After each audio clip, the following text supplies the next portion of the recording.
Hey, how's it going? It's your boy JB and I'm back once again. Today we're making challah. Add 7 grams of yeast to 8 ounces or 1 cup of water and throw in a little bit of sugar to get it dissolved and allow it to bloom for 10 minutes. Add 4 cups of flour to a mixing bowl.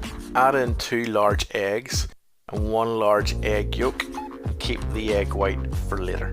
Add in the yeast mixture and ensure that you mix thoroughly.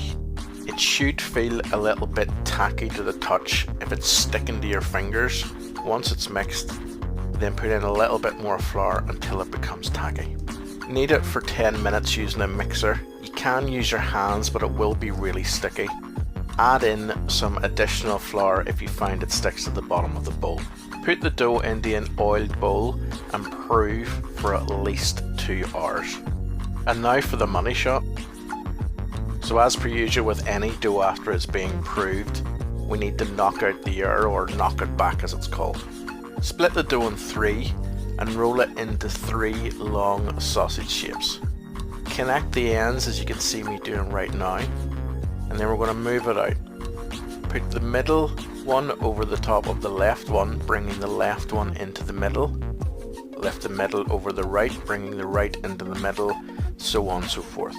Leave to prove again for another hour. Do you remember that egg white from earlier?